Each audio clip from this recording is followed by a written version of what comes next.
Yes, hello everyone. Today we will derive all these three equations of motion one by one. So सबसे पहले ये the first equation of motion, this is second equation of motion and this is third equation of motion. First equation of motion को drive करने के लिए सबसे पहले हम क्या कंसीडर कर रहे हैं कि हमारा जो ऑब्जेक्ट है वो किसी एक पर्टिकुलर पोजीशन से दूसरी पोजीशन तक मूव कर रहा है एंड एट दैट टाइम उसकी जो वेलोसिटी है वो चेंज हो रही है. मीन्स वेलोसिटी में क्या हो गया, चेंज हो गया, चेंज इन वेलोसिटी. वेलोसिटी में चेंज किस टर्म को रिप्रेजेंट करती है, एक्सेलरेशन को. तो यहाँ पर हमें क्या मिल रही है, एक्सेलरेशन मिल रही है. जो एक्सेलरेशन है, जब हमने वेलोसिटी टाइम ग्राफ पढ़ा था, ये हमारे पास वेलोसिटी टाइम ग्राफ है. एक्सेलरेशन जो होती है वेलोसिटी टाइम ग्राफ में वो क्या किससे मिलती है, एक स्ट्रेट लाइन से मिलती है, एक्सेलरेशन से. एक्सेलरेशन, ये जो स्ट्रेट लाइन होती है ये क्या देती है, एक्सेलरेशन देती है. और ये जो स्ट्रेट लाइन होती है इसको हम अदर टर्म में क्या बोलते हैं, स्लोप. ठीक है, तो एक्सेलरेशन हमारे पास क्या होगा, स्लोप होगा किसका, वेलोसिटी टाइम ग्राफ का. ठीक है, ये वाला जो स्लोप है ए बी, ये हमें क्या रिप्रेजेंट कर रहा है, वेलोसिटी टाइम ग्राफ का स्लोप. ट्रिग्नोमेट्रिक टर्म्स में जो स्लोप होता है, मैंने ये आपको टेबल इसीलिए बताई थी, ट्रिग्नोमेट्रिक टर्म्स में जो स्लोप होता है उसको हम देते हैं टेंजेंट थीटा से. ठीक है, ये हमारे पास एंगल कितना है, थीटा. तो जो भी इस थीटा की वैल्यू होगी वो हम यहाँ पर लिख लेते हैं. और अगर हमसे पूछा जाता है स्लोप कितना है, तो इनकी वैल्यूज पुट करके, एंगल की वैल्यूज पुट करके हम लोग वो वैल्यू निकाल लेते हैं. That these all things you will study in your trigonometric chapter in mathematics. For now you just have to learn that the slope is given by a term, this is tangent theta. और tangent theta की value यहाँ से क्या है, p upon b, p upon b. ठीक है, जो भी ट्रिग्नोमेट्रिक वैल्यूज होते हैं वो हम एक राइट एंगल ट्रायंगल के लिए यूज करते हैं. यहाँ पर ये हमारा राइट एंगल ट्रायंगल है ए डी बी. इसके लिए हमने क्या निकाला है, एक्सेलरेशन निकाला है. एक्सेलरेशन के लिए हमने क्या यूज किया है, टेंजेंट थीटा, जो हमें क्या दे रहा है, स्लोप दे रहा है. इसके लिए वैल्यू क्या है, p upon b, perpendicular upon base. तो हम यहाँ से लिखते हैं a is equal to what, tangent theta, और इसकी वैल्यू है p upon b. p means perpendicular, perpendicular क्या है, B D is the perpendicular. B D हमारे पास परपेंडिकुलर है और बेस है हमारे पास ए डी. अब हम इसकी वैल्यूज पुट करेंगे. a इज इक्वल टू हमारे पास B D upon A D आ गया. बी डी की वैल्यू देखिए, ये पूरी की पूरी वैल्यू हमारे पास v है. इस v में से अगर हम ये वाला u माइनस कर देंगे तो ये खाली क्या बच गया, v माइनस यू. तो बी डी की वैल्यू आ गई हमारे पास v माइनस यू. और ए डी की वैल्यू, ए डी किसके पैरेलल है, ओ सी के पैरेलल है. और ये हमारे पास क्या है, टाइम एक्सिस, जिसको हम रिप्रेजेंट कर रहे हैं t से. तो ये हमारे पास वैल्यू आ गई t. ठीक है, इसको हम फर्दर सॉल्व करते हैं. जो t है इधर मल्टीप्लाई में ले जाते हैं, तो यहाँ पर क्या आ जाएगा, a t is equal to v minus u. अब v आ रहा है, u भी आ रहा है, ए टी भी आ रहा है, बस हमें इसको क्या करना है, एडजस्ट करना है. तो ये जो v है, v यहाँ ले लेते हैं, ये माइनस का u है, ये इक्वल टू के दूसरी तरफ जाके प्लस का हो जाएगा, ये प्लस का ए टी है, ये रहेगा. This is the derivation of first equation of motion. इसको ड्राइव करने के लिए हमने क्या किया था, सबसे पहले एक्सेलरेशन कंसीडर किया था कि हमारा ऑब्जेक्ट किस में है, यूनिफॉर्म एक्सेलरेशन में है, वहाँ पे उसकी वेलोसिटी चेंज हो रही है. और एक्सेलरेशन हम किससे देंगे, वेलोसिटी टाइम ग्राफ में स्लोप से एक्सेलरेशन दी जाती है. स्लोप हमारे पास ए बी है. ट्रिग्नोमेट्रिक टर्म्स में आप ये ए बी की वैल्यू कैसे निकालेंगे, टेंजेंट थीटा से निकालेंगे. टेंजेंट थीटा का फॉर्मूला होता है p upon b, perpendicular upon base. Perpendicular की वैल्यू है हमारे पास v माइनस यू और बेस की वैल्यू है हमारे पास t. By putting all this values we have derived this equation. Now we will move towards the derivation of second and third equation. Now consider one thing, velocity और time graph. Velocity time graph में हमारे पास ये जो A B का motion हुआ है, इसकी वजह से हमारे पास ये वाला जो एरिया है टोटल, ये वाला जो एरिया है ये सारा क्या देगा, जो वेलोसिटी और टाइम ग्राफ का एरिया होता है वो हमेशा हमें क्या देता है, डिस्टेंस या डिस्प्लेसमेंट. डिस्टेंस या डिस्प्लेसमेंट. ठीक है, क्योंकि जो स्पीड, अगर स्पीड टाइम ग्राफ हम ले रहे हैं तो वो हमें देगा डिस्टेंस, अगर हम वेलोसिटी टाइम ग्राफ ले रहे हैं तो वो देगा डिस्प्लेसमेंट. लेकिन यहाँ पर हम हमेशा वेलोसिटी टाइम ग्राफ ले रहे हैं और उसके साथ में अगर डिफाइन कर देते हैं कि हमारा ऑब्जेक्ट एक स्ट्रेट लाइन में मूव कर रहा है, तो हम उसे वेलोसिटी टाइम ग्राफ से भी इंडिकेट कर सकते हैं और वो हमें क्या देगा, डिस्टेंस देगा. आई रिपीट, जनरली जो वेलोसिटी टाइम ग्राफ हमारा होता है, वेलोसिटी और टाइम ग्राफ होता है, उसके अंदर का जो भी एरिया होता है वो एरिया हमें क्या देता है, डिस्प्लेसमेंट देता है. ठीक है, और अगर यहाँ पे ये वेलोसिटी ना होकर स्पीड है तो ये हमें क्या देगा, डिस्टेंस देगा.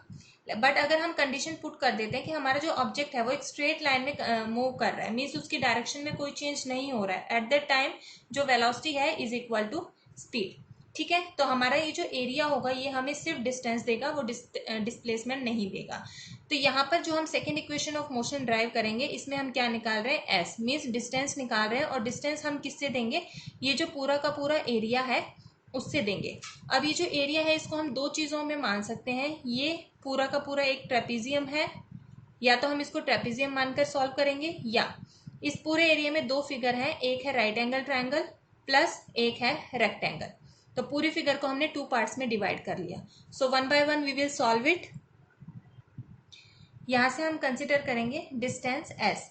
डिस्टेंस एस हमें कैसे मिलेगा, distance s is equal to area of figure O A B C. O A B C. अब ये जो ओ ए बी सी है ये टू पार्ट्स में डिवाइड है। First one is a right angle triangle and other one is means area of triangle, area of right angle triangle plus area of rectangle. ठीक है, तो area of triangle कौन सा triangle, area of triangle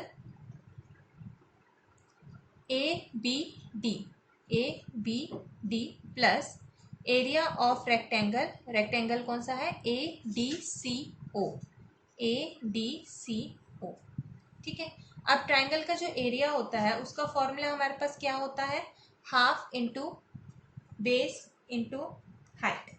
ठीक है, तो यहाँ पर हम लगाएंगे हाफ इंटू बेस, हमारे पास क्या है ए डी, और हाइट हमारे पास क्या है B D, A D into B D plus rectangle का एरिया क्या होता है, लेंथ इंटू ब्रेथ। अगर ये हमारी लेंथ है तो ये ब्रेथ है, या ये लेंथ है तो ये ब्रेथ है, कुछ भी मान सकते हैं।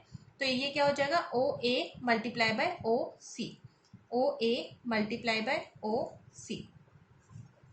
अब हम इनकी वैल्यूज पुट कर देंगे, हाफ इंटू ए डी की वैल्यू हमारे पास क्या है, A D is parallel to O C, O C की वैल्यू हमारे पास टी है तो ए डी की वैल्यू भी क्या हो जाएगी t, into B D, B D हमारे पास कितना है वी माइनस यू, तो बी डी की वैल्यू हमने पुट कर दी वी माइनस यू।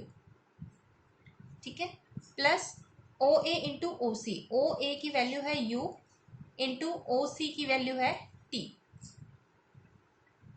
इसको सॉल्व करिए, एस इज इक्वल टू ये half t into v minus u. अब यहाँ से देखिए plus u t, v minus u, अगर आप इसे सॉल्व करें तो ये क्या आएगा v minus u, v minus u is equal to a t आएगा। हमें चाहिए भी क्या, ए टी चाहिए, तो हम v माइनस यू की जगह क्या पुट कर देते हैं, ए टी पुट कर देते हैं प्लस यू टी। तो s is equal to half a t dot t, t square plus u t. अब इसको एडजस्ट कर देते हैं according to this, s is equal to u t plus half a t square. This is the derivation of second equation of motion. इसमें हमने क्या किया था, पूरा का पूरा एरिया कंसीडर किया था, लेकिन उसको टू पार्ट्स में डिवाइड किया था, एक राइट एंगल ट्रायंगल था, एक रेक्टेंगल था, इसका एरिया लिया प्लस इसका एरिया लिया। ट्रायंगल का एरिया होता है half into base into height, rectangle का लेंथ इंटू ब्रेथ। ठीक है, इनकी वैल्यूज हमने पुट कर दी और वैल्यूज को फिर सॉल्व किया तो हमारे पास आ गया s is equal to u t plus half a t square. जब तक आप लोग खुद इसे अपने हाथ से ड्राइव नहीं करेंगे ये आपको नहीं आएगा। It's a mathematical term and these equations of motion are really very important from the exam point of view also and for future purpose also. So let's move towards the derivation of third equation of motion, but here we consider that distance is given by area of trapezium. So this is given by s is equal to area of trapezium. इसमें भी जो area है under का वो हमें क्या देगा, distance देगा। एरिया ऑफ ट्रेपेजियम का जो फॉर्मूला है वो हमारे पास होता है सम ऑफ पैरेलल साइड्स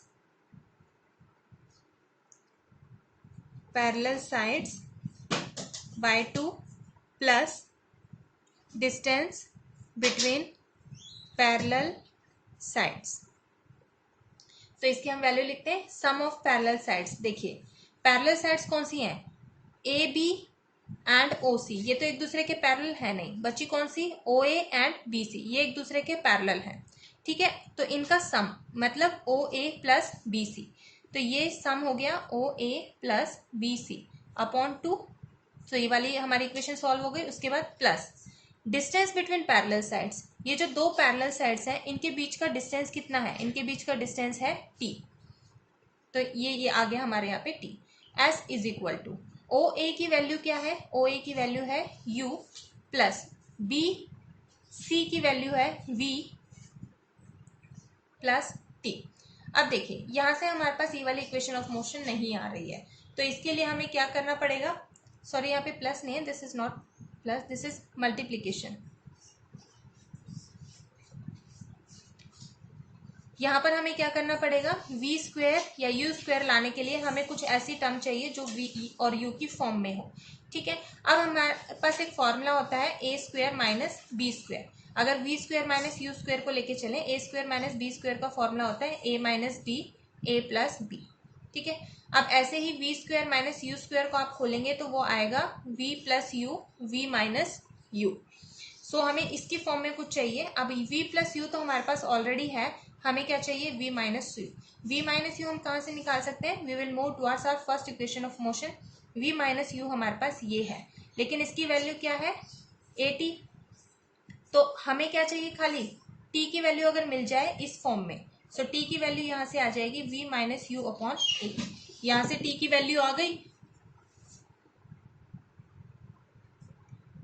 इसको हम लिख सकते हैं v प्लस यू, एक ही बात है u प्लस वी या v plus u by 2 into t की जगह पर हम लिखेंगे v minus u upon a. अब देखिए v प्लस यू और v माइनस यू दोनों मल्टीप्लाई में है, ये आ गया v square minus you square upon 2a, जो कि किसके इक्वल है, s के इक्वल है। तो यहाँ से हमारे पास आ गया, इस 2a को इधर ले जाएंगे, 2as is equal to v square minus you square. Arrange कर लेंगे, v square minus you square is equal to 2as। This is the derivation of third equation of motion.